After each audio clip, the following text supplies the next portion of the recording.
I just have to wait till this shit. There we go. Ladies and gentlemen, welcome back to another resounding episode of your favorite weekly sports show. It is ITC Sportsball with ITC's resident Monopoly champion, Shut your ass up. That was one game. Like I said, your ITC resident Monopoly champion, your man Jerome Span. And of course, we have got that one and only, that legendary. He is that man, the hot take master. You know it's your boy Mace ready to go. And of course, we have the resident troll around here. He is that man. He is our sound guy. He is our producer. He is our man, making sure that we are looked out for and we got the technology that we need moving forward here. He is that guy, Daryl. Making sure I collect that 200 pass go, not go to jail. I'm good. Listen, bro, it all went downhill when this motherfucker got the free parking, bro. It went downhill. Listen, it would have been a whole different game if I would have got that quick 700. Victory tastes so sweet, ladies and gentlemen. Let me just tell you. And the defeat tastes terrible. For y'all that want to know, Mace was the first one out. That's why he's especially upset about this. He was the first one out. It was because I wasn't the dog, bro. Every time I'm Baxter, bro, I do excellent. That was it. I was that whack ass cat because I wasn't paying attention. If I was Baxter, hey, bro, different ball game. I mean, sound like a personal problem to me. All I know is that victory tastes so sweet. But we are back again after our nice little break there for the holidays. We did give you in the in-between time there, we most definitely gave you the 2021 ITC Sportsball Award. Well, it was the ITC Awards, really. We gave you that. It is currently on the YouTube page and also on all the pages where you can stream us at there. So Spotify, Apple Podcasts, Google Podcasts, whatever you use, we got it there. The ITC Awards is up for you. So make sure you like that one and subscribe it and share it with everybody. And also leave us your comments here on especially Mace's tirade about how One Piece should be on there as the best anyway because it has such a hot year. It, man, see, you just trying to get me started.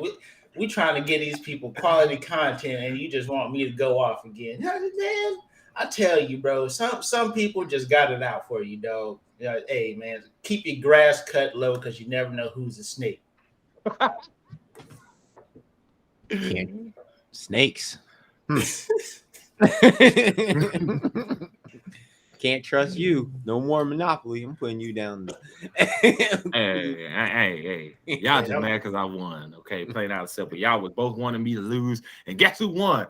This guy acknowledged me. Where's your belt? What's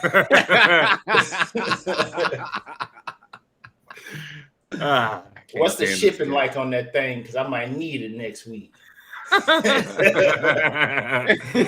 Oh God, bro. Oh my goodness. But yes, of course, we are back to give you some of the great stories that have been going on in sports.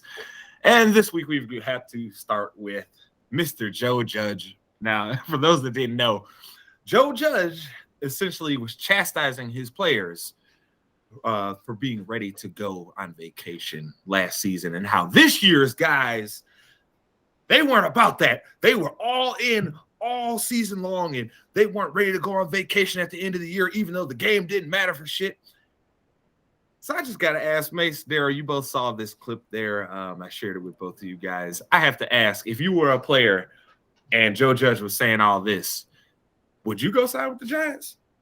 First off, they got smart. They wives and girlfriends is planning the vacations. So let's just start there. They realized that spit my coffee all over the place. They realized that, you know what? Let me just be the paycheck and let her handle all of this. But to answer that question, I wouldn't want to go to the Giants. For what? What do they want? Who? Nothing. I mean, you want Daniel Jones to throw you pay? I bet you Kenny Galladay is like, bruh, I need to get the fuck out of here. I bet you he ready to go. He just got the bag to go there. I bet you he ready to go. I bet you he was ready to go on vacation. The moment he got there, he was like, I hate it here.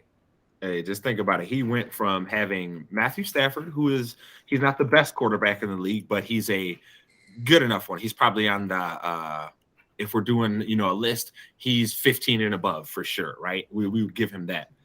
He went from that to Daniel Jones. Yuck. I mean, it just sounds to me, it just sounds like a dude is just salty that he's not winning football games.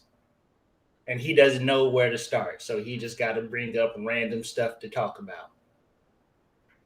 He ain't lying. Daryl, how would you feel if this man was talking to you like that and talking about how even though y'all playing a meaningless ass game, you're not – basically he's saying you ain't real because you already checked out and ready for your vacation.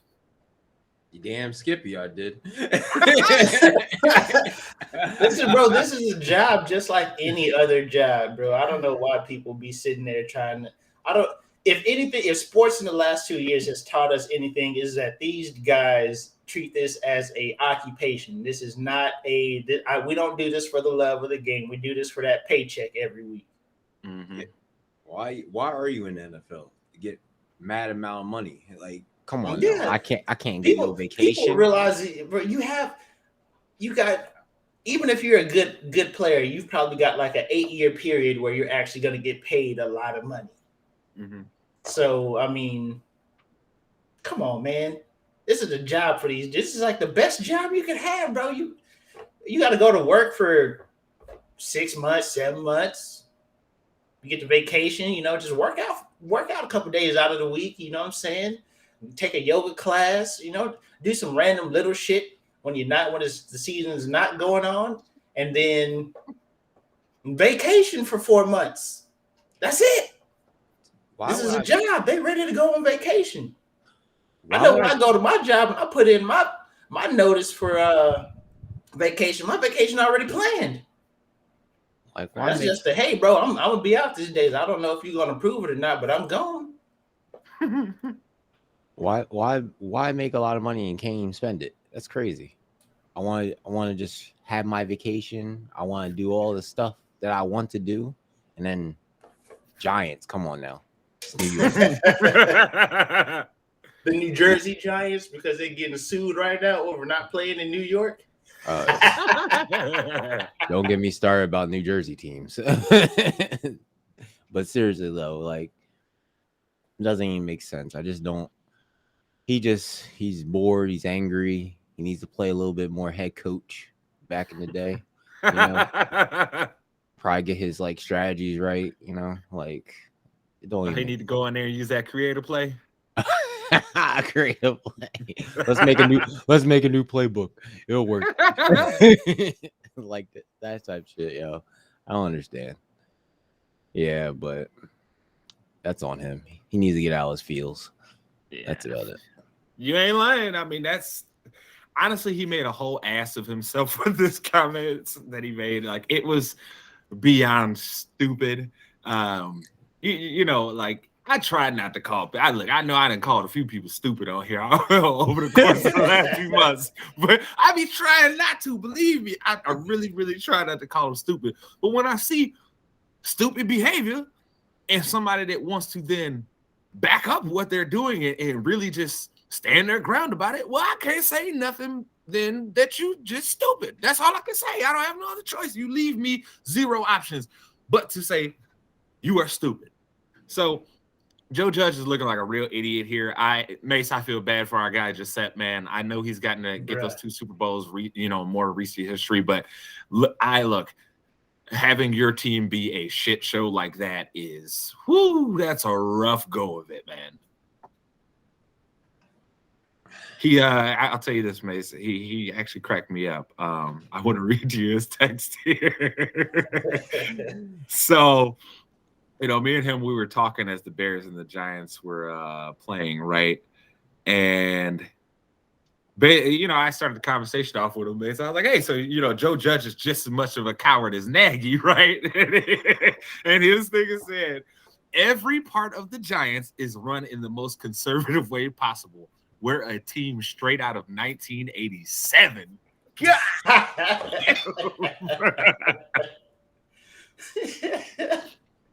So yes, that is how the Giants fans are feeling nowadays. So I know Mason's they got like 2 top 10 picks this year. Maybe one of them would be worth a damn.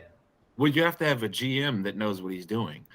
Like I said, we might get lucky, bro. A broken clock is right twice a day, so you never know. Do we need to start pulling up who Gettleman has drafted since he's been in New York? Do we have to do this right now? Hey, bro, I don't even know who they are. Do you know who they are? Because it's a bunch of who that is and still in the league. Yeah, that's all it is. Daniel Jones was y'all guy. Oh, just think about this as a Giants fan, right? Or even as a Browns fan, touching on somebody that we most definitely was going to bring up to you guys here. Being a Browns fan and having to support Baker Mayfield, knowing your quarterback is just not that dude, and they could have gotten somebody else like Lamar Jackson, you got to be ragingly pissed off with this, because Daniel Jones is a turnover machine for one, and then even when he's healthy and not getting injured, because he has a propensity to get injured all the time, it doesn't necessarily seem like he knows what he's doing out there. I mean, look, Mike Glennon has looked like crap, but I mean, it ain't that much worse than Daniel Jones, if we're being honest. Daniel Jones seemed like he was the king of the garbage time stats. He's fast, bro. What you mean? He's got wheels. He's got open field wheels, bro. But speaking of Baker, though, right? Mace, something me and you talked about it when it happened. Baker Mayfield is finally going to get the surgery. I got to ask both of you guys, was this all just a entire clown show for the Browns? Just their overall handling of this entire Baker Mayfield situation, from drafting him where you did to leading all the way up to this? Has it, in your opinion, has it just been a clown show? What, man? This is so stupid. This stuff should have happened months ago, man. I mean, I don't even know where to start with this, dog. Like, Baker Mayfield, like what has Baker Mayfield shown you that he deserves to be out on the field above any other quarterback you got on the roster? You know what I'm saying? Like, come on, man. And then for Baker, bro, you just played yourself out of a contract right there, dog. You just played yourself out of the dough. You played hurt, and whenever y'all get eliminated from the playoffs, now you want to get the surgery? Come on, dog. My time was used. Right, you just played yourself out of any chance of getting any money, because what's gonna happen? You're gonna get the Kirk Cousins treatment. If you have a good season next year, you're just gonna get franchise tagged for 2 years, and then they're still gonna be like, do we really want to pay him because we remember them first 4? Do we really want to give him some money? We know how them first 4 went, bruh. You could have just blamed it on the injury, said you had it for multiple years, but you didn't want to get the surgery and be out. You could have did whatever because people be lying all the time. You could have lied too. You said that you could have said you needed the surgery back when you came out of college, but you didn't want to mess up your draft stock. You could have did anything, bruh. But you played hurt and played yourself out of the bag. That's what you did, Baker Mayfield. You played yourself out of the bag. Now you about to get Kirk Cousins. You played yourself. You might as well just take all his gear off, and just walk around like, I'm not doing it.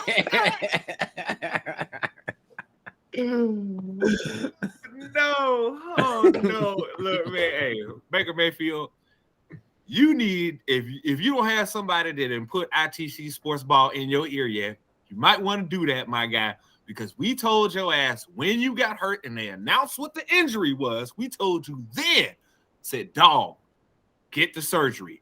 If the team's really as good as y'all predicted to be and y'all feeling that you are, Case Keenum's a good enough. He's probably as good as you're gonna get as a backup quarterback in the league at this point, right? Yep. We've already seen that if the talent is good around Case, he can get you to the playoffs and he can get you a playoff win. So we already knew these things. But Baker Mayfield decided, no, I'm gonna be one of these dummies that wants to put on the whole, oh, well, I'm tough. I'll do anything to get on the field. Well, yo doing anything to get on the field has cost your team the playoffs. Y'all should have been easily in the playoffs. The division was right there for you guys.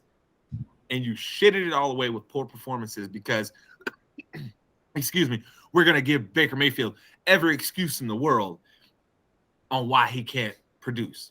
Y'all even traded your best receiver away for Baker Mayfield.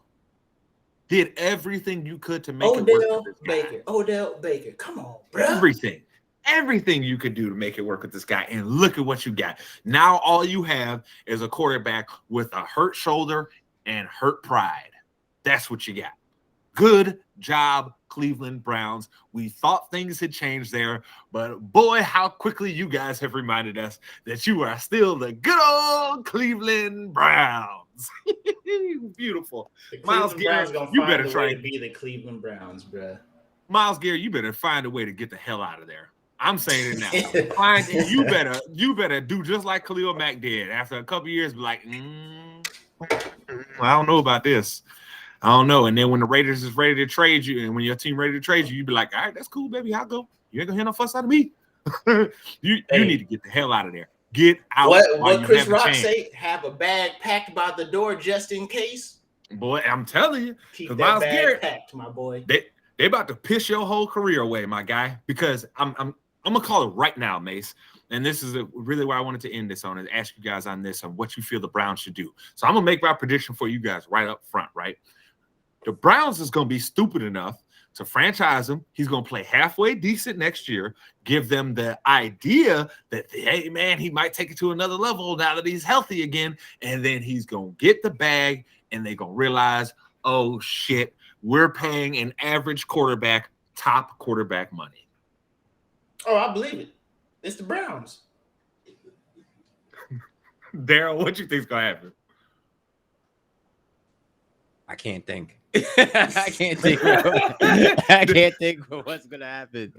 I just consider them a toilet joke for the time being. At this point, that's the closest they get into that Super Bowl. Oh my goodness! Oh, look, I can't say you're wrong. The way this season has went has shown me without a shadow of a doubt that Baker Mayfield, he ain't that dude, man. He ain't that dude. He's a serviceable average quarterback that if everything else is right around him, he's gonna be right. But he's not a dude that what they say what's the shit with it lifts all tides or whatever. Yeah, with the boats. I forget how that shit goes. I can't remember. It's like he ain't that. Whatever it is, Baker Mayfield ain't that. Look, he is not going to Luke Skywalker, Master Yoda, his team into the backpack and get them to victories. That's not what's going to happen. He is not that guy. He is, honestly, he's a stormtrooper general. That's about as close. We don't even. That's about it. He's the one that tells the other stormtroopers to go get killed, and then after they get killed, the Jedi run up and kill him. That's what he is. He's the stormtrooper. He's the last one in the back of the battalion, telling everybody else what to do before he get offed. Oh Lord, yeah, they fucked up, man. I mean, it's not gonna work out good for them there. But speaking of things not working out good for people, Mace, we have got to talk about your girl Marjorie Taylor Greene. Okay. And the reason we're bringing this up, people, is because this is somebody who got nominated on the ITC Awards for Asshole of the Year. She could have won. She had a very strong case to win, by the way. Oh, yes. But she was in there with some serious competition. So you got to bring it up here. So, Mace, she has finally gotten banned from Twitter for her constant abuses of their policy and putting out all this disinformation. So my question for you on this is, the people like Marjorie Taylor Greene, because there's a bunch of them in sports. Matt right? Gaetz, and then There's a whole bunch of them out here, right? Do we just need to just suspend all of their accounts at this point? Because I mean, look, let's be frank here. I love what Pat McAfee does on his show. I think it's great. I think it's a cool environment. He gets people to be relaxed and gets them to generally tell reasonable stories, that you wouldn't hear otherwise. Okay. But it's also very, very fucking dangerous what he's doing with guys like Aaron Rodgers, which is that, for one, you're allowing him to come on there and speak bull and not call him on it at all. You're allowing him to say things that are patently untrue, and you do not challenge him on it at all, which is just another form of disinformation. So at this point, Mace, does Twitter need to do a better, diligent job of at least marking the post as disinformation? Because we see a lot of athletes that are out here right now saying a lot of shit that it's like, dog, what you're saying don't make no sense, B. Yeah, man. Yeah, I definitely think that these companies like Twitter, all of them, Facebook, whatever else you want people to have. So you call them what their name is. They're Meta. Remember that, okay? Excuse me. Meta needs to take some of them billions of dollars and get a whole crew of people to just fact check every post that is posted onto their platform, right? Do that, and then take said post. Let them say they're stupid. Let them say it until a point. You know what I'm saying? People just can't keep on continuously. But every time they say it, flag the post. Keep it up. Flag the post. And then eventually, if they do not take heed to these flags, kick them out the club. Because I mean, what? We have these things so we can speak our minds and give our opinions on stuff. That's cool. I don't want to take that away. But at the same time, people run out of chances. There's just in any other situation, just in everyday life, you run out of chances, and you got to get kicked out the club. I mean, she deserved to be kicked out the club because she's another one telling people to not get vaccinated. All the while, she's probably been poked at least 4 times by now with all these boosters. You know what I'm saying? Like, it's just, I'm sorry, but why do you listen to somebody who goes to work just to get fined? She knows she's going to get fined. I don't understand. Like, bruh, this the person you want to listen to? Let me just go to work and lose money? And if you don't know what I'm talking about, she goes in front of Congress without a mask on the floor to speak when she knows she's going to get fined every time she walks into that building without a mask on. So she just walks up in there. You know what? Take my money. Let me say what I got to say. Like, come on, man. That's the person you want to follow. That's the person you putting your faith behind. The person stupid enough to go to work and lose money. That's who y'all got?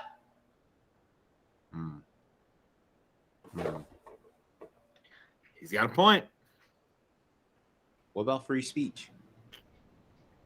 Consequences, baby.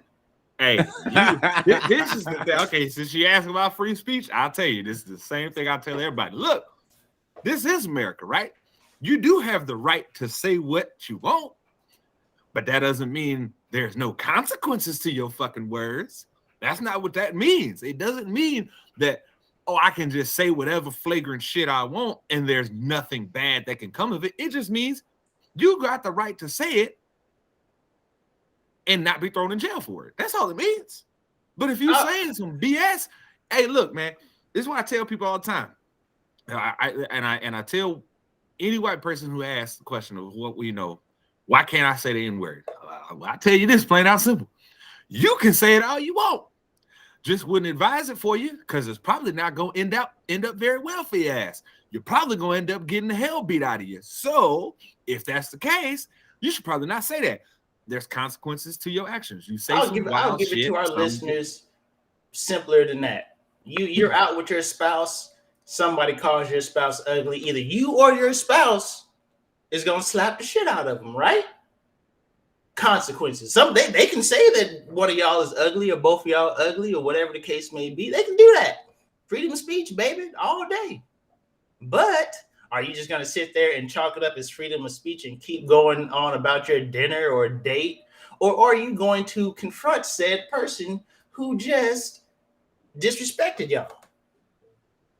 Consequences. Maybe people just wake up and just choose violence. That could be it. You know what I'm saying? Somebody could be like, you know what? Today's the day. I'm about to test somebody's gangster. We're going to see what they really going to do. And she must have the money to pay all these fines, so she ain't sweating them. So hey. I mean, that's a whole nother topic about these politicians getting paid. We ain't gonna get into that on this particular show. She's just recycling money. Pretty much. maybe it's a tax write-off for her. I don't know, bro. I don't. Oh no, y'all some damn fools, both of y'all. But again, we got a lot of people in this country that are losing their minds and not acting how we feel they should or showing any sense of decorum, and it's causing danger to people's lives. But then there's also people out here doing real reckless and with no decorum that aren't endangering people's lives. And if you wonder who I'm talking about Daryl's boy, Antonio Brown. Daryl, I got to ask you, my man, because you ride with Tom Brady everywhere he go. So I got to ask, how you feel about your boy AB now? Well, my foot's injured. I don't want to play. Don't put me in. Oh, we need you. Nah, bro. It ain't gonna happen.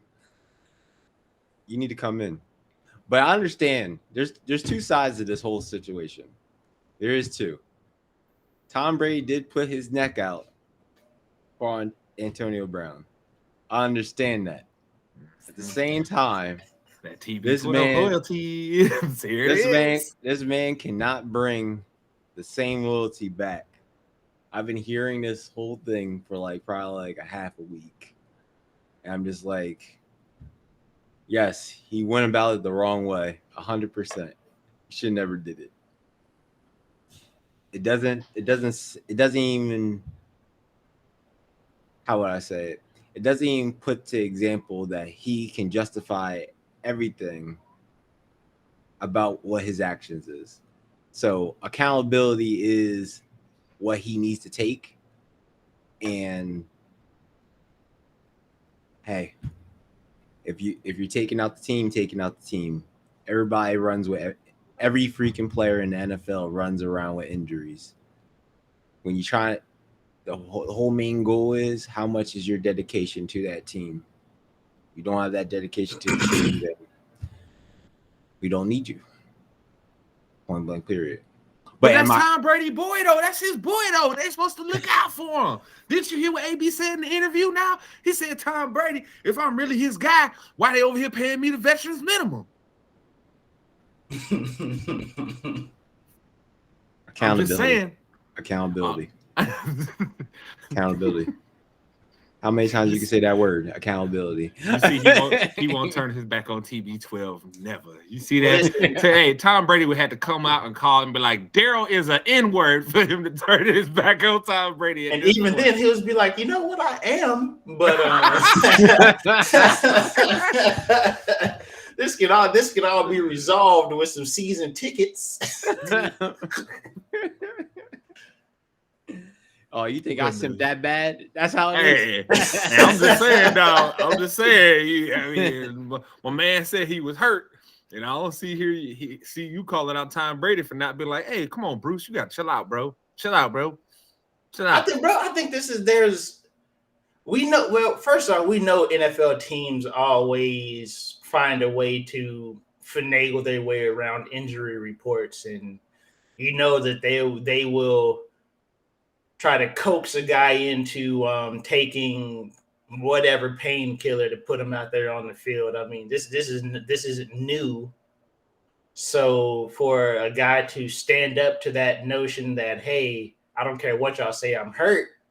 That's I think that's one of those things that they had to react the way that they did because they don't want players to feel like they have that type of control over themselves, which is a bunch of bullshit. So they had to freaking send him packing because he went against their rules or whatnot. You know what I'm saying? Like they had to do that. But at the same time, Antonio Brown could have did it at halftime. He could have.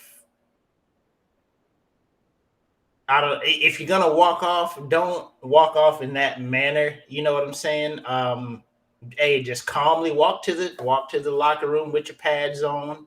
Make it seem like an injury. You know, so there's a lot of ways that he could have handled that, and that's on him to go out the way he did, to sit there in the end zone and act like a fool, to throw his pads. I mean, he has no credibility anywhere anymore. Like you can't. Yeah, I mean, it's one thing to challenge the man and say if he's hurt, he's really hurt, man. You got to respect the dude, especially in a sport like football. If a dude says he's hurt, you have to respect the way he thinks his body feels because he's the one putting his body on the line out there. He's putting his health on the line out there for essentially. I mean. Ain't nobody else on that team is going to pay Antonio Brown's medical expenses. You know what I'm saying? So you have to sit here and look at it as a terrible situation with terrible people trying to handle it. Because Bruce Arians rode for Antonio Brown, or not. I think he was forced to. I don't think he really wanted to. He was forced to ride for Antonio Brown. And now he's forced to keep his mouth shut about how he really feels about Antonio Brown if he wants to keep any credibility in his locker room. It was pretty clear that Bruce Arians didn't really want him, and he kind of just made it work for Tom Brady. So that's one of those things that for sure, yeah, it's very, very clear that Bruce Arians is he's happy to be done with this whole Antonio Brown situation, right? He wanted to be done with it when they were in Pittsburgh. He was one of the main proponents that he's like, I'm done dealing with this guy. Like I can't do it anymore, bro. He's insane. He's nuts. So I will say that. So both parties in this are wrong. Bruce Arians is very wrong for how he handled it because if your player is telling you that he's hurt, then guess what? You have to believe that he's hurt and you got to roll with it and try and send the medical staff there to help him out and see what's going on. So he was wrong for that, for then giving him the throat slash, as Antonio Brown says, right, when he's telling him you're done. He's wrong for that because you don't handle that. Because real talk, he's lucky Antonio Brown didn't put his hands on him at that point. Because now you're threatening this man. Now you're telling this man that his livelihood is done, and you're giving him the throat slash. You're just being disrespectful. Listen, bro, if you give somebody in the streets the throat slash, you better watch your back. Exactly. So you're being outright disrespectful to this man purposely. Now, Antonio Brown, you're wrong because what you did was show up your teammates. Fuck the coach. I don't care about the coach. Coach, whatever, dude. But you're supposed to have loyalty to your teammates. And what you did was now require them to have to go answer a whole bunch of questions about you acting selfishly. That's wrong. So I know two wrongs don't make a right. They were both piss poor in their handling of this entire situation. But I will have to say, Tom Brady is culpable in this too, because you were the one that said, he's a changed man. We're going to bring him in. I got him. So when he does this, Tom Brady, you are then required to actually give real answers and not just your, oh, I don't really know what happened and all this and that. And people wanted to try and sell the story that Tom Brady didn't really know what happened until he got to the sideline. Pause, fam. He saw Mike Evans sitting over there talking to that man, trying to calm him down. It's hard to miss old 6'4" Mike Evans talking to Antonio Brown when they are not standing where there's a whole bunch of people in front of him. To the side. Exactly. So don't tell me he didn't know what was going on. I understand that he was on the field and he was playing at the time. But, dog, you can look over at the sideline and you know where Mike Evans is because you're waiting on him to come back in the game, right? So you clearly might look for him on the sideline and you see Antonio Brown over here. You know what I'm saying? Like, so you hold some culpability in this too. You are required to answer questions, and I wish that there was media in Tampa that was brave enough to actually ask him some real ass questions, because nobody has asked him any real questions about this. And so he's going to just be able to skate on this, and it's not going to affect how people think about Tom Brady or about his actual ability to discern whether someone's a good person or not, or whether they're a changed man. They ain't going to ask any of that. They ain't going to have any of those critiques or anything like that for Tom Brady. It's just going to be Tom Brady's still the man. See, look, as a matter of fact, what they're probably going to do is deflect it and make it be like, oh, well, you see how great Tom is? He had to deal with crazy Antonio Brown. He got him under control so they could win the Super Bowl. It's going to be some shit like that. So I just want to say the whole handling of this entire situation was so piss poor, but it was also so NFL, if you know anything about the NFL. I mean, just for a second, bro, if a player says he's hurt, shouldn't the first people that you send over is the medical staff? I don't understand. Like, how can this man say, hey, listen, I came in with the ankle injury and now I don't feel like I can play right now. All right, go see the medical aid. You know what I'm saying? Do something. And if the medical staff come back and tape him up and do whatever else and put him back in the game or keep him out of the game, dog, like how on earth? Honestly, bro, this just looks like Bruce Arians was looking for a way to escalate the situation to get him out. It was like, you know what, man, this is my opportunity to get him off the team. Let me just, gotta do it. This just look like it's just looking for a reason.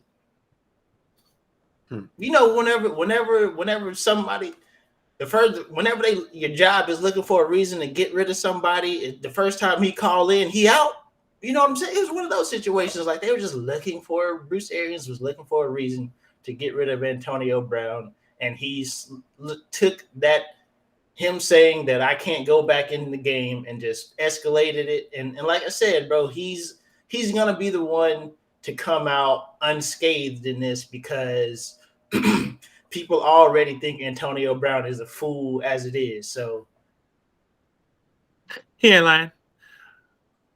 Speaking of piss poor handling of things, though, Daryl, I gotta ask you. The story came out this week about Big Swole from AEW and her time there. And then on top of that, they had people's reaction to Tony Khan was not very favorable to the things that he said afterwards with the article.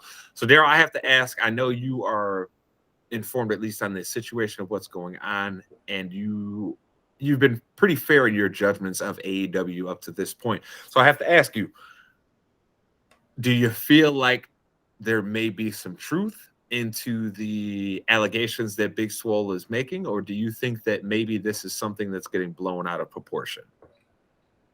The one point that Big Swole said in that article was about the diversity in the locker room and how it's like not genuine. I could believe that. AEW right now, like, if you look at AEW and you look at, not trying to make it a strong race thing, but if you make it out to like any wrestling, period, like WWE, AEW, when it comes down to black people, it's always how would I say it, like a bad gimmick, and it's like suggested to like only in a black culture sense of view. And also like her and how this is really concerned about, like, even her daughter watches wrestling and stuff, and how one minute you see mom on TV and then the next minute you see dad on TV and then disappears. Like, it's the whole culture to the whole wrestling. So she has her points when it comes down to that. But with the Tony Khan,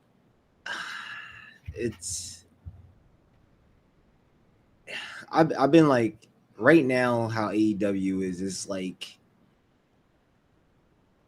you can see it to believe it. Like, you can see everything is about to happen without even knowing, but you watching it week by week at this point, because it's really generic right now. It's in a WCW phase.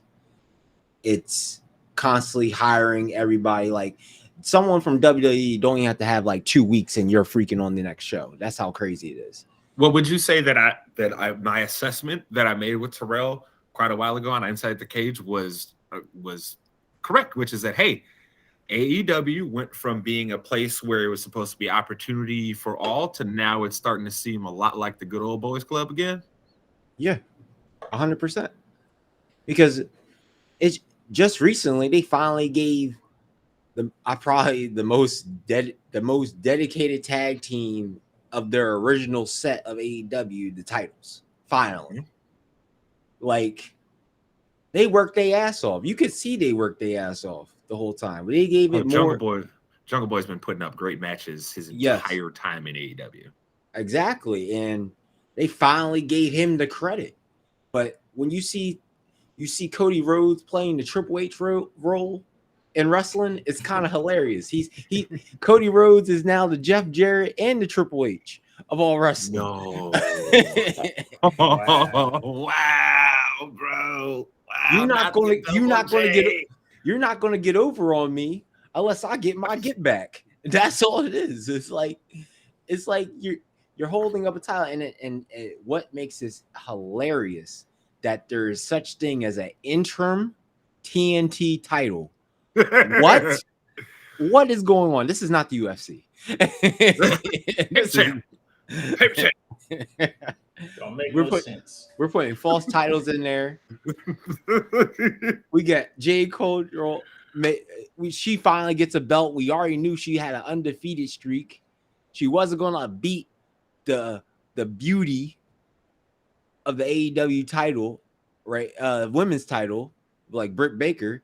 They're not gonna make her go over on her, so they have to give her a title. You know, like there's people that don't deserve titles that put in the work and have nothing to show. Like you can't keep this up for so long. Maybe WWE's having like a slump right now, maybe with pay and releasing different wrestlers and stuff. But at the same time, you cannot do what you are trying to do. Like, yes, Cowboy might have the title right now, and I definitely said this. He was always dedicated to get the title since he first got in AEW.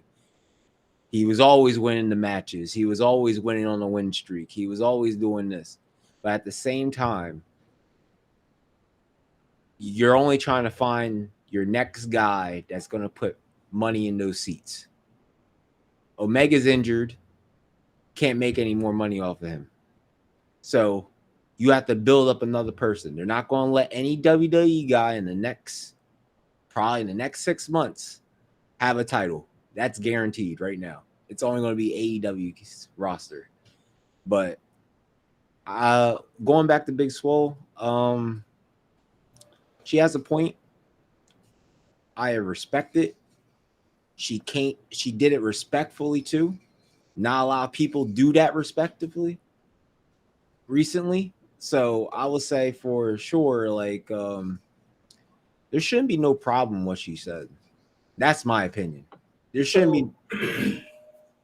I'll chime in and from a standpoint of her saying that, hey, you know, I didn't feel wanted, I didn't feel comfortable, didn't have any peace in that setting, man. You have to commend her for getting out, because a lot of people end up staying in any situation where they don't feel wanted for longer than they should, and you know, you build that resentment, that hatred, you end up doing something stupid. I mean, I'm a huge proponent of getting out the moment you don't feel comfortable, the moment you don't feel safe, you're not secure in any situation, man. I mean, whether it be a job, relationship, friendship, whatever the case may be, man. Get out when you feel like you need to get out, and there's nothing to hold on to. And I gotta commend her for, like I said, she handled it the right way, and she got out the moment she felt like she needed to get out. So I mean, excellent. the biggest thing for me and all of this is just that it is the big thing that I talked about with Terrell months ago. Months like early last year, I actually said this to Terrell. I think it was actually before the first AEW pay-per-view of 2021 last year that I said this to him. Because I was noticing a trend. And the trend with AEW was that when they first started up, they had like a pretty decent level of diversity, right? They had different groups of people there. Then as they kept adding talent, it was just more of the same archetype of guy over and over and over and over until now we've hit a point to where, if we're being honest, it's basically like the NWO all over again at this point because, yes, Kenny Omega may be hurt, but guess what happens when he comes back? That group is what now? 7 people?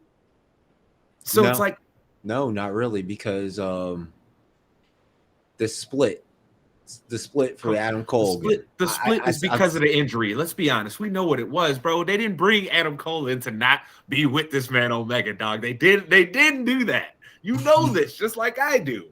But we all do know that Omega was the one who kicked him out in the first place when there was Bullet Club. Also. And then put Marty Scurll in there. And that's another person that is just... But again, that's backing up the point of what I'm saying, though, which is like, man, wait a minute. Like, you guys made a Jungle Boy wait all this time to get the title, the tag team titles, when he's been out here putting up 9 out of 10 matches on a regular. So to me, like, their whole system, it's very much so good old boys club at this point, and they need to make some adjustments because I'm gonna put it to you this way: there is no way over the course of a calendar year that WWE should have a better record on diversity than you. That should not ever happen. Okay. Ever. And if you let WWE, who is traditionally known to not give minorities a chance at all, right?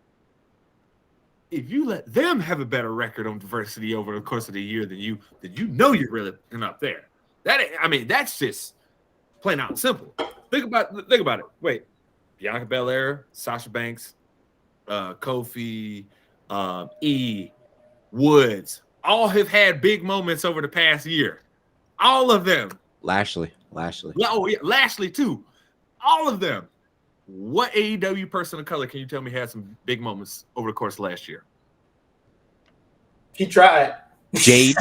He tried. Jade. Hey, he was like, Hey, you see what he said, right? Jade. We're not gonna put Brandy Rhodes in there, and we're not gonna put freaking what's that other girl? Red something? What was it? Oh yeah, I know what you're talking about. But yeah, she don't count. Exactly. She don't count. We can't even remember her name off top. She's a jobber. We don't remember them jobber names. No. Freaking jobber. Oh man. I'm shocked Brandy Rose didn't get a title shot yet. That's wild. That's so wild. It is. The whole situation there has gotten wild because it seems like they've gotten away from a lot of the core values of what they were supposed to be representing, right? It seems like they have went into the old wrestling business as usual. So it's pretty ridiculous to me. But again, we really shouldn't be surprised when there is a whole lot of nepotism in this industry, and that is just like the other industry that we cover. One of the other industries that we cover here, and that is the NFL. Which over this last week, Defector.com put out a great article by Kaylin Kaler. I hope I'm saying your name right. I'm sorry, Kaylin, if I butchered your name. But essentially, it was a whole article explaining how nepotism in the NFL is a huge, huge problem. There's always the myth that's put out that teams are doing whatever they can. The best job. Yeah, and teams are doing everything that they can to win. But and in the case of Adam Zimmerman getting a job here, this is one of those clear examples of where you see nepotism. There was many people that were already in line that should have been getting the job ahead of Adam, And I will go with the quote of what a unnamed source for the team for this article said. Said, no fucking reason Adam should be a DC. A person close to the team told Defector, nobody disliked him, but nobody ever thought he would be the coordinator. Let's put it that way. No reason other than the obvious one. What's that term? Nepotism. Right, said one of the former Vikings players. He said he and his teammates quickly picked up on the reason Big Zim had promoted the coach they called Little Zim. Everybody knows why Adam is there. They all know. So what we're seeing here is a clear sense of like nepotism in these industries. So I have to ask, and I want to start with you here on this, Daryl, because I know Mace is going to go in on this because me and him have had conversations about how organizations don't always do what's best for winning. So Daryl, I want to ask you here, with what we're seeing here between AEW, right? You know, having a clear example where you're seeing a lot of this nepotism, right? And then you're talking about this article here that is put up by Defector. Can we finally just do away with the entire myth that these organizations and these teams are going to do what's best for business and what's best for the most success? Can we finally put away with that? No. We could, but it's a 50-50. I'm just going to say 50-50 because people are going to do what they're going to do. The favoritism, how the structure is and everything. I don't know. Because that's just one of those topics like, well, if they do right, what's the procedure? And if they do wrong, it still be right to them. Like it's a right no matter what. Come and say.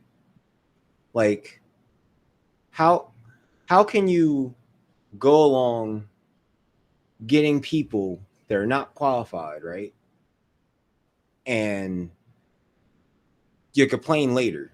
Like, is that like the stronger narrative to all this? Like, let's keep on getting people that they sound good on paper, but don't have the experience type shit. But at the same time, no. I don't think it's good, or I don't think it's right, or I'm like in between that one. But in the sports business, though, Daryl, let's just be honest here. I get what you're trying to say. I get it. But let's address the issue directly. Daryl, in the business of sports where it is all about winning, to where you're supposed to be doing whatever you can to give yourself the best opportunity of winning, should nepotism even be involved in that process at all? No, it shouldn't. But if you're trying to win, you're going to cut corners. And when you cut corners and you win, it seems like you made the best decision. But when that backfires like a freaking shotgun to your face, then you want to complain. Like, man, looking like Acme cartoons, bro, like Looney Tunes. Like it's a fit, like I said, it's like a 50-50, and I don't like the 50-50. It might be just a 51-49 at this point. And I just say it's stupid. I think everybody should just go by the rules and try to actually do it the legit way, but no one don't want to see the legit way because winning is like a constant thirst of just power, and they just want that power and they're going to do anything to get it. It's like gambling and saying I'm going to hit that jackpot if I just keep on throwing my ones in there. Like, it's not going to work. But well, Mace, you've seen it with your team firsthand in the Cowboys, right? Nepotism is most definitely involved in that process, right? Stephen Jones is probably in a position with that team that I ain't trying to knock the man the work that he's done previously with the team, but if we're being honest, he only got that position because his dad is an owner. If not for his dad being the owner, then he probably wouldn't be in that position. So there can be ways of it being still successful, but even Mace will tell you there's been plenty of years where he's wished that the Cowboys would bring in some real football people to just run the team and Jerry would get the hell out of the way. So Mace, I have to ask you, The two-pronged question: should nepotism even be involved in this? And how does it? Can the whole idea that hey, teams are doing whatever they can and organizations are doing whatever they can to win? Can we just put that shit to bed now? So everybody wants to work hard and build something that they can like hand over to their children. I mean, that's just one of those things that you want to be able to do. Like you want to have a business, you want to have a position where you can tell your child, like, here, bro, I got you. I'm putting you in the best situation to succeed. Like I want you to be great and all that. But when it comes to sports, this feels like one of those few instances where you would hope that everybody has earned their right to be where they are. This is one of those deals where, like I said, with the Cowboys, I've said this for many a year. Like, why can't we just get somebody outside of Jerry Jones's inner circle to run the team? Like, Jerry, do your money deal. You know what I'm saying? Like Jerry having a hands-on approach with the Cowboys is good and bad, because I mean, no matter what, the Cowboys always have money to spend because Jerry's in a position to make direct contact with people. You know, so I mean that's a good thing. But then that bad though, you almost end up with Johnny Manziel though. Yeah, that's the bad part. Because nobody's willing to get in Jerry's way and say, hey, no to Manziel. Like they were this close to getting Johnny, bro. Like, ugh. But with this whole Mike Zimmer, Adam Zimmer thing, you can't run a team and sit there and be in front of your team and tell them you want to win football games. You want them to go run through a brick wall for you when you're handing the keys to the car to somebody who's not able to drive it yet. But you want everybody in the car to let the driver run you through a wall and y'all be okay with it. Like, you can't do that. Because even in that article, Mike Zimmer, head coach, he's still calling the defense in the games. But he's allowing his son to call practice in preseason games. So this man is literally only in this position to collect a paycheck of what a defensive coordinator gets paid because his dad is in the position of head coach and he gets personnel say as far as his coaches go. You know what I'm saying? So as a player, you see that and you're like, listen, bro, like, why do I want to play hard for you? Why do I want to give up my body for you when you're not, or why do I have to go and play hard to keep my position when you're giving people positions they don't deserve just because of how you feel about them? So all I got to do is make you like me and I'll have my starting position forever. So, I mean, it's in sports that this is like, the myth of sports is that we should all like the best person for each situation should be there. That is the myth of sports. That's the whole aura. That's the awe of sports, that as long as you're really, really good, you have a chance to prove that you're really good. But that's just not the case. I mean, a lot of times, fine, if Mike Zimmer, like I said, he's a defensive coach, okay? We understand that he's going to have his hand in the cookie jar on defense. But to give somebody that's unqualified, whether he's your son, friend, colleague, whatever the case may be, to give him the title of defensive coordinator and then just tell him to sit back, I got this. What kind of message are you sending to your team? He ain't lying. It's just ridiculous, man. So yeah, that's why I say I think this whole myth of the NFL and all these sports are going to do the most that they can to win games. I think we should be able, with all the reporting that has been put out here, where we see teams constantly just picking their guy, right? Not really doing the work and stuff like that.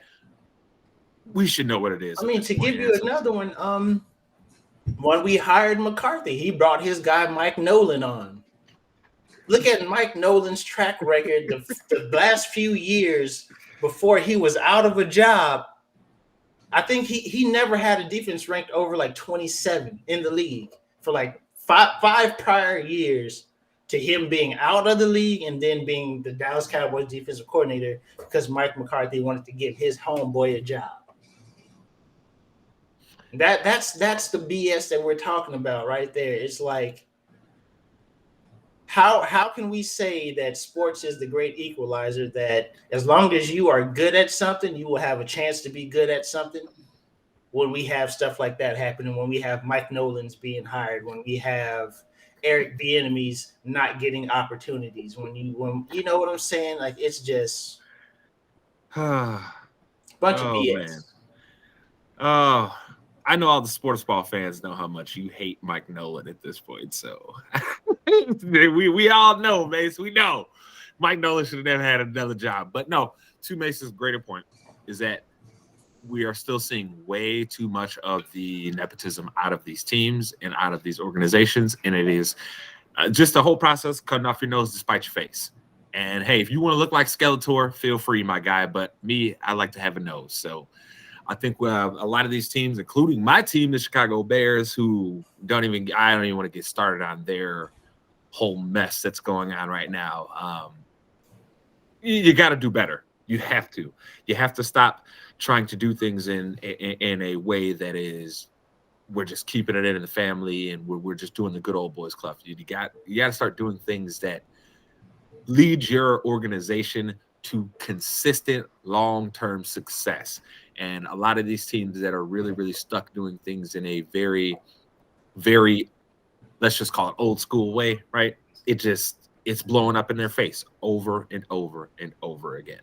So hopefully we can stop seeing so much of this. But I mean, I know human beings, we probably won't see less of it, but let's just hope. Well, we'll probably won't see none of it, right?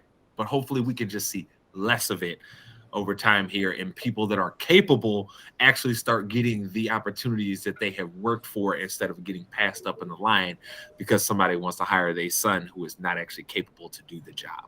So hopefully we can move past this. But to close out this week, because I know I want to get both of these guys out of here. I don't want to keep us on too long this week. We're closing out this week, ladies and gentlemen, with some of the picks for a few of the games this week. I will be announcing who won the pick segment next week's show. So if you want to know who won that, I will be announcing it next week. If you want to know why next week and not this week, it's because I didn't have the chance to do the tally this morning because I had to wait fucking 15 minutes at the damn car wash. Bro, we had to go get a car wash this morning. Had to wait 15 minutes. There was like 8 cars in front of me. It's like, oh, God, bro. This is the worst. I saw somebody do some real bogus, by the way. I know it's totally a tangent that wasn't even asked for, but I'm giving it to you anyway. Dude, so there was right after I pulled in, right, I pulled in a way that, like, there was another entrance that the car could come in. So I'm faced this way, right, and this Porsche pulls in, and he's faced this way. The line that we're going is, like, to the Porsche. And the Porsche guy, he sees, he's like, hey, yeah, you're getting in the line, right? Cool. We all respect each other. Everybody's good. Somebody pulls up behind me. So as I'm, coming around and getting myself straightened out, you see old girl just stay on my ass and cut the Porsche off and get in front of him. Boy, she lucky that wasn't me, because I'd have got out and cursed you out and told you better move the hell out my way. I'm not going. You're going to just jump in line in front of me. No. I've been waiting my time. Wait your time, too. But I know totally a tangent that wasn't asked for. I'm just saying, like, tell me y'all wouldn't do the same thing though. Tell me you wouldn't. Tell me you wouldn't hop out the car. Hey, excuse me, motherfucker. That was my place in line. I don't know. The way people be getting shot in Texas right now, I'm gonna stay my happy ass in the car, bro. Yeah, I watched that movie. I ain't going road rage on nobody. Listen, dog. Oh no. The number of road rage deaths, I didn't even know that was a statistic. But the number of road rage deaths, and for the people that are listening on wherever they listen to, I got air quotes out right now. Apparently, with the new gun laws that's been passed in Texas, those numbers shot through the roof this past year. So, you know what, man? I might give you the crazy look. You know what I'm saying? I might, this motherfucker here But see, I live in Illinois. Look, we may allow you to have guns here, but it ain't Texas where it's like, hey, bring your gun wherever. yeah.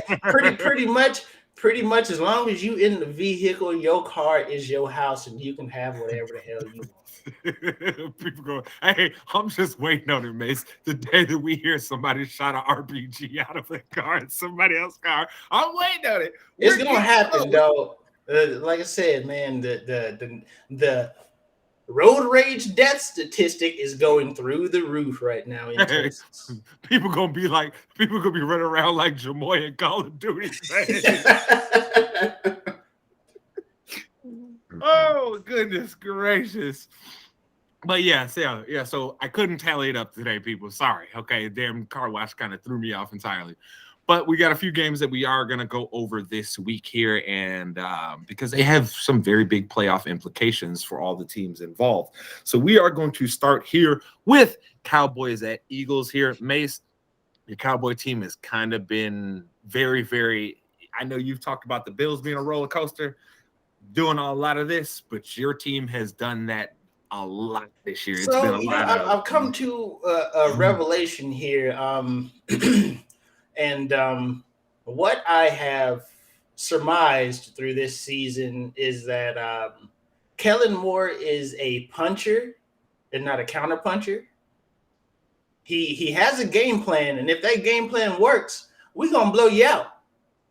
But if that game plan isn't working, he really doesn't have the ability just yet to switch the game plan at halftime or in the quarter or in between possessions to say, hey, this isn't working. I got the second, because I mean the second strategy to not to go off. I know we're talking about Cowboys Eagles here, but you look at a Chiefs, you might have them for the first half, or you might have them for a quarter, but they come out and start throwing counter punches, and the next thing you know, you out there reeling. You don't know what to do as a defense.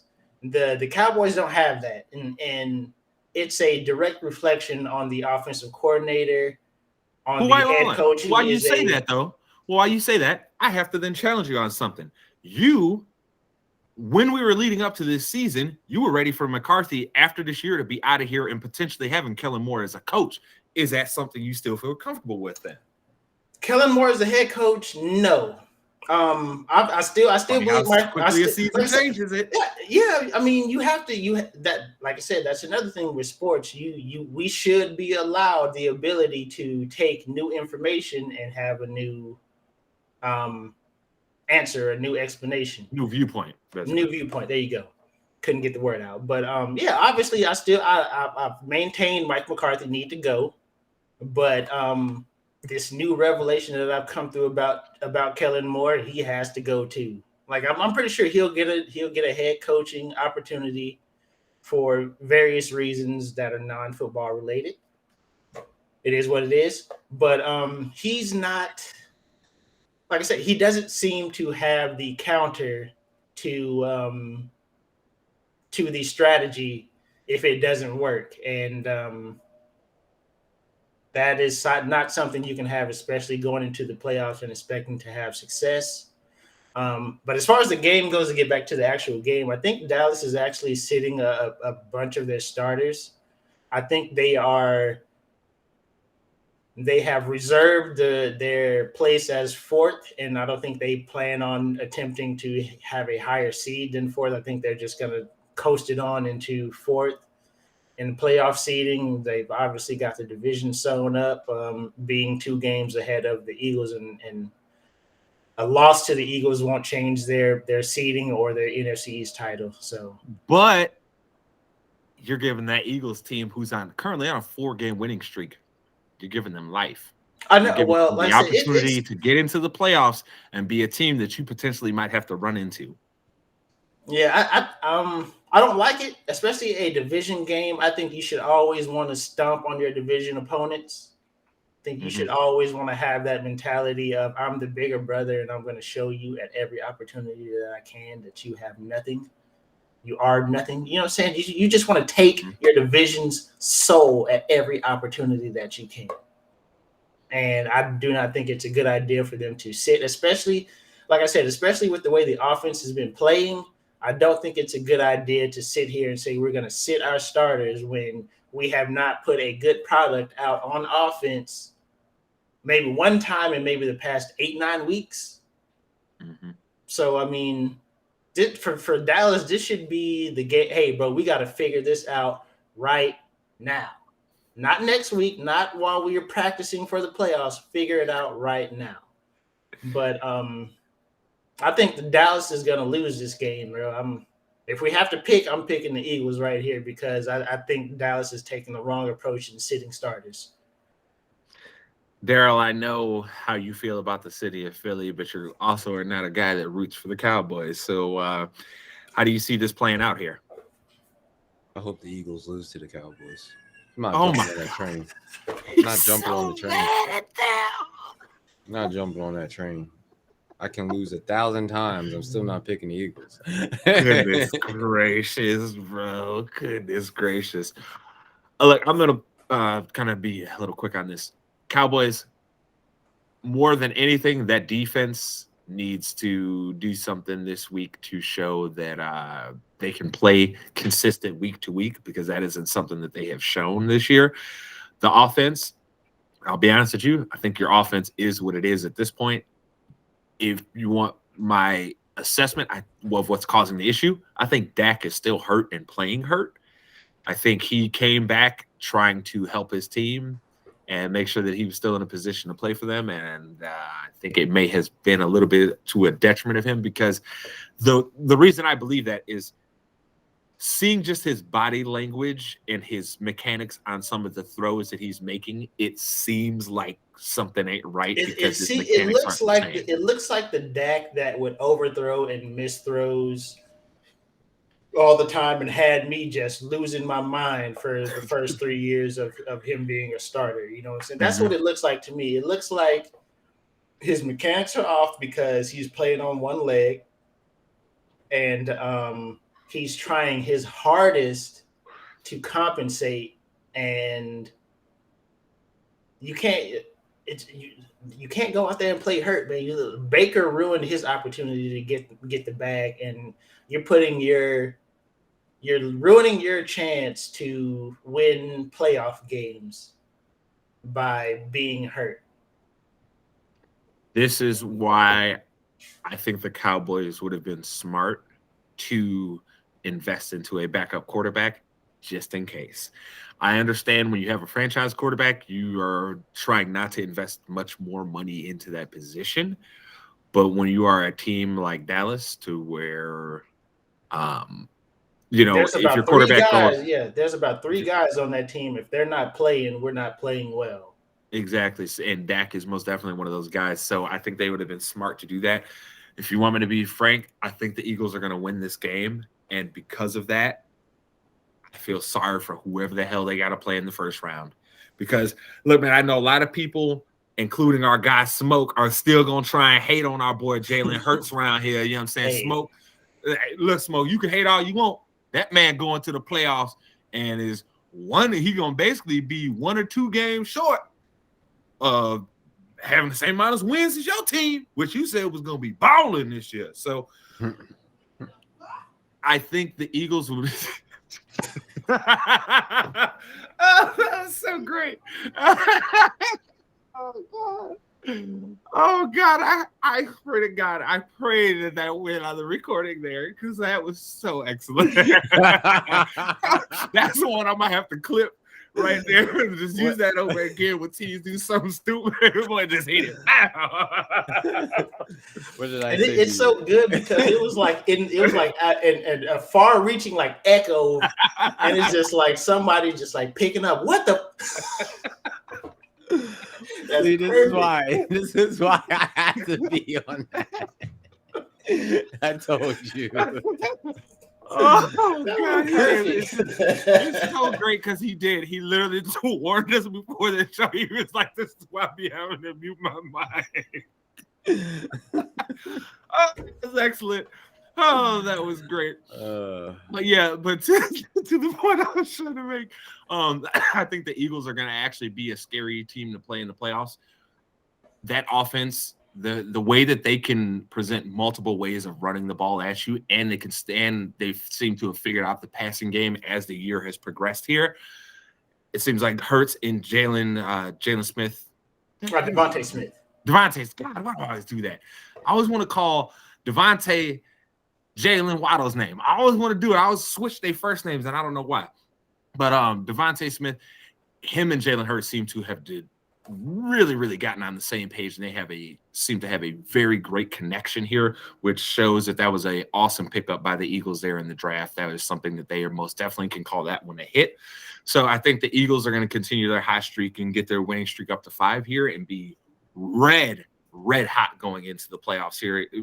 Realistically, outside of Green Bay, you could present the argument that they're the second hottest team in the NFC. I know some may try and tell you that the Rams are, but I'm sorry, the Rams are too Jekyll and Hyde for me to believe in them like that. And I also believe that, since this might as well talk about the Rams game, since I'm already talking about them, the Rams are about to be playing the 49ers here, and I honestly think that they are going to end up dropping this game to the Niners. The Niners have beat them 5 games straight. I think this is going to make number 6. I know our guy Will Mace. I know that nigga happy, boy. I know look, Will has loved watching these games for some years, because every year when them Rams is extra hype, the Niners come and punch them boys right in the mouth. So I think this is another game that they're going to end up dropping, and the fact that they're probably going to play their starters is going to end up looking bad. It's going to mess with that morale, and it's going to put them in a situation to where next week, at the start of the playoffs in the wild card round, ooh, goodness gracious, I'm going to fuck myself up there, wild card round, that it's going to lead to them potentially having another bad game. Because, look, man, they're gonna have to play. I think it's gonna shake between Arizona. It's gonna be Arizona, the Eagles, or they're gonna have to play the Niners again. Yes. So I think those are the 3 teams in contention for those 5, 6, 7 spots. Mm-hmm. So you're going to have to play one of those teams again, and all 3 of those teams seem to have your number. So I'm going to have to say the Rams better get this dub here so they can potentially get the best matchup out of the 3 that they can. Because, man, look, dude, there are some games where I'm like, Matthew Stafford, you look good. But this is the truth of him, even when he was in Detroit, right? Some games you look at this guy and you're like, holy shit, you could be the best quarterback in the league. And then there's other games like that Baltimore game, especially that first half, where you look at him and you're like, oh my God, who keeps believing in you? So he is just too Jekyll and Hyde. That entire team actually is way too Jekyll and Hyde to me. Some weeks the defense it's like these guys are the best defense in the league, and then other weeks they're pointing fingers at each other, starting fights with each other on the field. So I can't get a feel for the Rams. I don't have any real belief in them at this point right now, even though they have. So like I said, technically they're on a winning streak. I think that puts a stop to that this week here. Mace, how do you see this game end up shaking out for the Rams there? Do you think that they can keep the win streak alive, or do they go into when a team has your number, man, there's like, I don't know. It goes beyond X's and O's. When you keep running into a dude that's whooping your ass, like it really takes a toll on you. When if you try to jump over a wall that you can't jump over, and you see that wall every single day, eventually you just gonna be, I'm gonna just stay in the house, man. I ain't even going after that wall out there. I'm just stay in the house, man. I mean, they just have their number, man. For as good as McVay has been as a coach, is still. I mean, we're not gonna say he's a bad coach, but Kyle Shanahan has his number. He has his number, man. He lives to play Sean McVay. This man wakes up. He looks at he checks the NFL schedule and was like, okay, W. We'll worry about the rest. Like, this man just has his number, dog. There's nothing you can. I mean, he's got his number. My man, see, put it on the wall right away. Duh, baby. Duh. That's how it's been. I mean, you can't say it's been anything other than that. Even with depleted teams, they still find a way to beat the Rams. They still find a way. I mean, they get it done. He's figured it out. He's figured them out. So Daryl, how do you see this game shaking out? Daryl, just look for those that are listening to this through a stream, right, and not watching us on YouTube. Daryl has literally been sitting here shaking his head about this because he's like, it's a look of like, God, he's so right, but it is hilarious. So y'all just convinced me to just pick the 49ers and not do the Rams, right? That's what this whole thing is. Look, man, we just trying to help you out. We want to make sure your pockets stay fat, Daryl. Okay? It'll stay fat when you pick the Rams. They'll be the underdogs for this whole thing. Oh my God! Oh, he doesn't understand. Oh no! Nah, I'll pick the 49ers, but I know they're gonna lose. So hey. Wow, bro, that's fucked up. That's fucked up. You say we're gonna be wrong here. I don't like that. I don't like that at all. But another game with playoff implications this week is the Raiders and Chargers. Another team that has been roller coaster ride all year is those Chargers. Daryl, here I know one of these teams has probably made you some good money this year. So who are you rolling with? They're both 9-7. This is essentially going to decide which one of these teams makes the playoffs. So Daryl, who you got here between the 9-7 Chargers and the 9-7 Raiders? I'm going Chargers on that one because Raiders made me lose money. Screw them. Yeah, you'll think they have the best matchup in the world, and then all of a sudden, like, nope, you lost. I'll pick Chargers. Mace, who you got? If Justin Herbert is the guy that we say he is, he has to win this game. I got Chargers. Look, if the Chargers lose this game, Mace, you know what this signals to me? That it's about to be a repeat of Phillip Rivers' career all over again for them. It's about to be the same thing again. Y'all about to have a whole bunch of games where it's 65 seconds left on the clock. Y'all got one timeout and got to drive 95 yards to try and get the win, okay? It's going to be a whole lot of games like that in the future if they cannot get this because, honestly, they should not even be in this position. No. The start that they got off to, especially this season, they should have been – really, it should have been the Chiefs and them competing for both teams having to get a win this weekend to see who's going to win the division. Yep. That's what it should have been, but they have pissed that away with poor performances in multiple games down the stretch here. In their last 8 games, to be honest, they've looked like shit, okay? So they really pissed away their opportunity. All that being said, I'm still going to go with the Chargers, but I was this close to staying the Raiders, dog. I really was. Like, I was this close. I was like... Like I said, if Justin Herbert, if he's going to be that quarterback that that we think he is, that his numbers say that he should be, he's got to win this game. There's no question about it.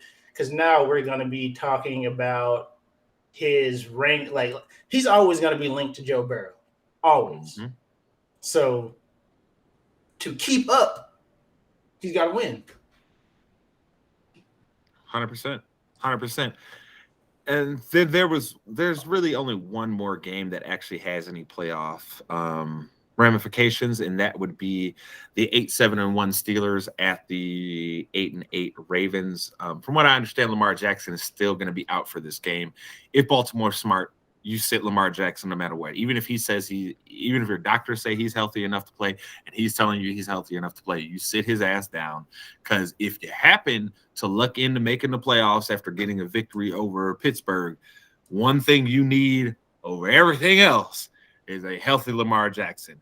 And playing against the Steelers in that black and blue division, you probably don't want to do that, especially with the year that TJ Watt has been having, which, look, Derek, old baby James, I got to give you your credit, Derek, okay? At the beginning of the year, okay, in the summer, Derek said that TJ Watt was going to win Defensive Player of the Year, and that he was going to come close to possibly setting the sack record. Those are two statements that Derek made. So I have to give him his credit for calling it out and say, hey, this dude was going to ball out this year, and he was going to win DPOY, and he was probably going to get close to the sack record. If he doesn't get injured, right?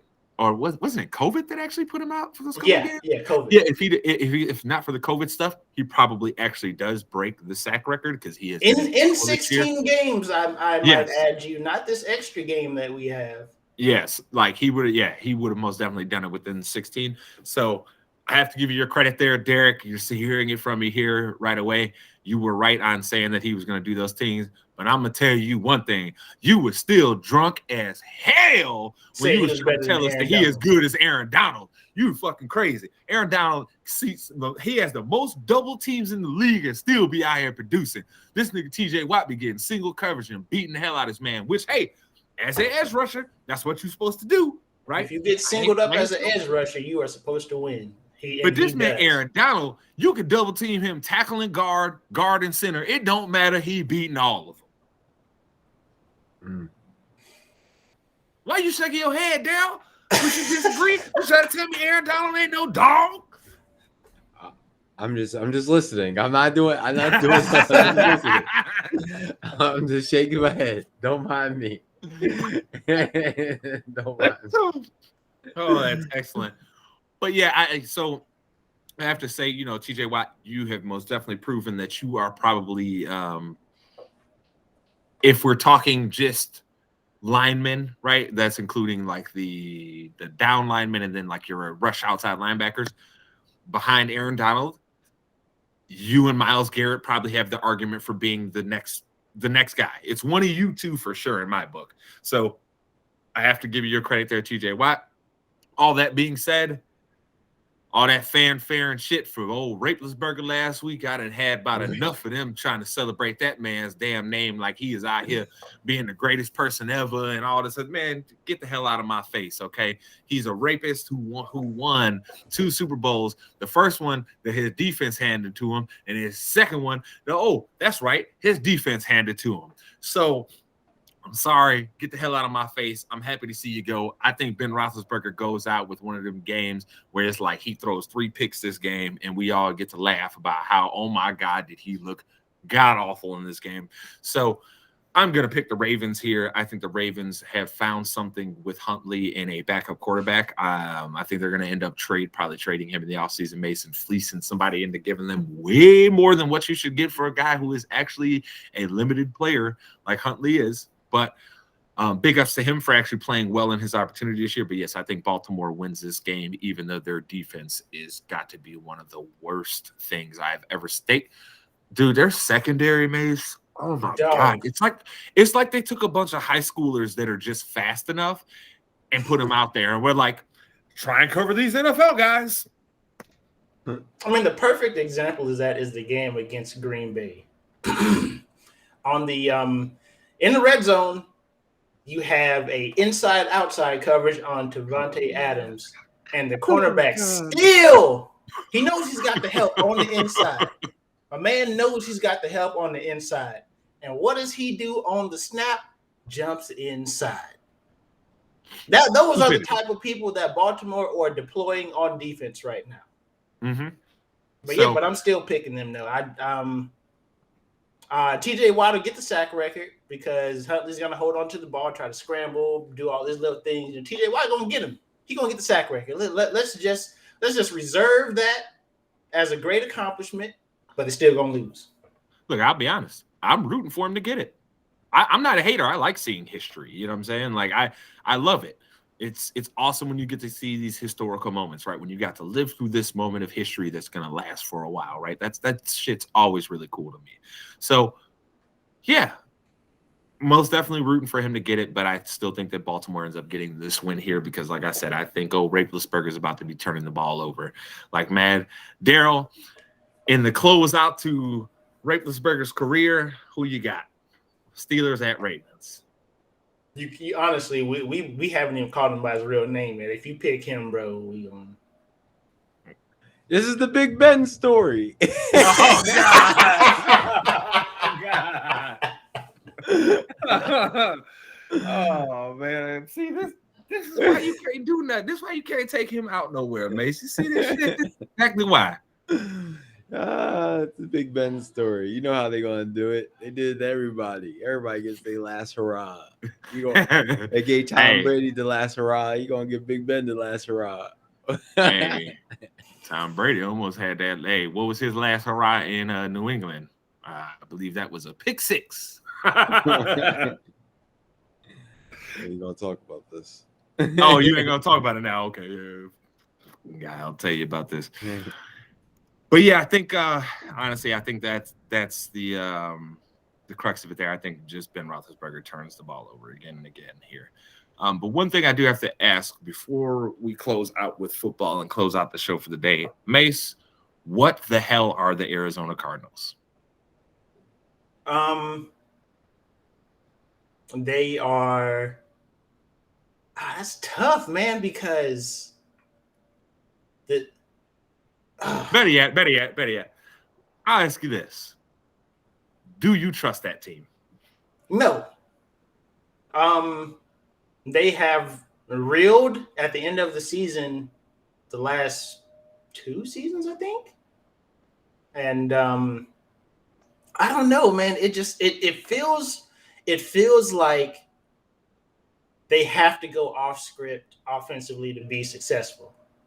And that's no way to truly other teams are going to be in the game against them as long as they play that way.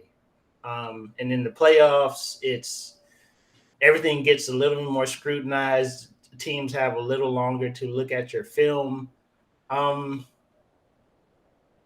Nothing short of DeAndre Hopkins pretty much just coming back and saving their lives. Yeah, they could be one of those one and dones. Like from where they started to where they are now, man. It seems like the off script plays that had them constantly in the highlights are the things that are hurting the team now.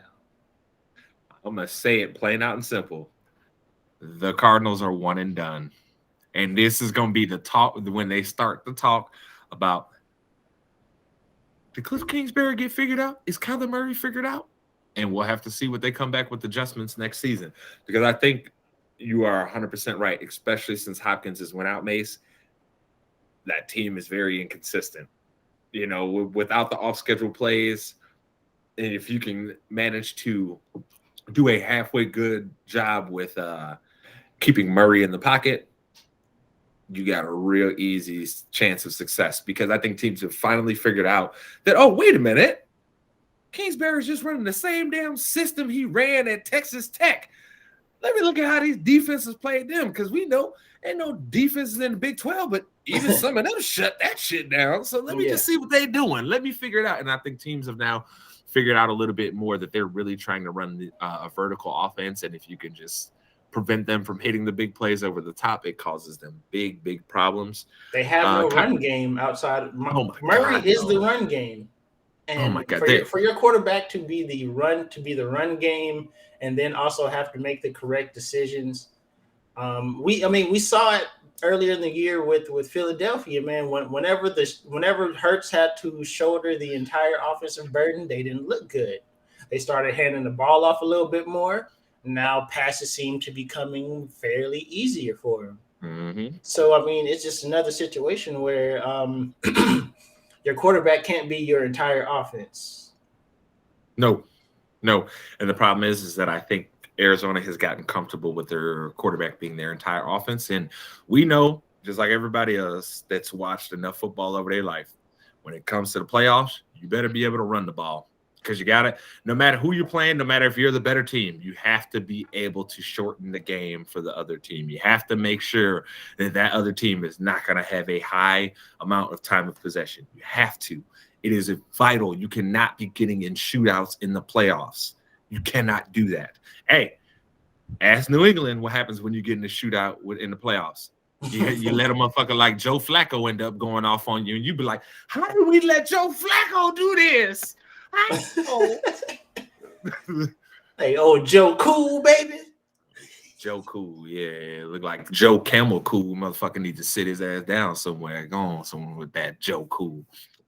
Man, you know what? I'm so sick of people getting these damn nicknames too. After they just do a little bit, it's let me give him this nickname. Man, he ain't Joe Cool. Get the hell out of my face, man. Look. I didn't want to knock Joe Namath's career because that man had more interceptions than he did touchdowns on his career. But that's Joe Cool. That man came out and said, we about to win this bowl, and what they do, win the bowl. That's Joe Cool. This man was coming to games in fur coats and shit, looking like a damn 1970s pimp. That's Joe Cool.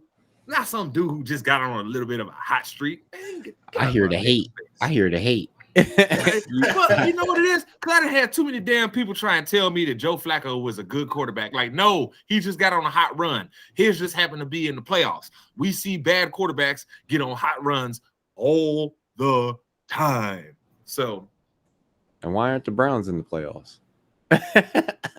We talked about this because they didn't put a bad quarterback out there. They put an average quarterback out there who was hurt, which then made him a horrible quarterback. That's why it ain't that hard to figure out, baby. Look, when you average and you get hurt, your stock can plummeted. It's not like one of these where it's like, oh, just go down a little bit, right? Like if Patrick Mahomes get hurt, like he up here, right? But when he get hurt, it may come to like right here. Baker Mayfield, he start off like right here. So when you get hurt, that shit down here, baby, it's over. We need a nickname for you. You know what? The next bet and everything else is gonna be on that nice little March card. We're gonna put everything in the marbles on that one. Hey, shit, I'm gonna get you looking like a fucking clown on here. I don't care. I serve my time. I'm gonna get you to serve yours too. But thank you again, ladies and gentlemen, for always tuning in with your favorite weekly sports show. Sorry, I dropped my glasses. I know it look crazy there.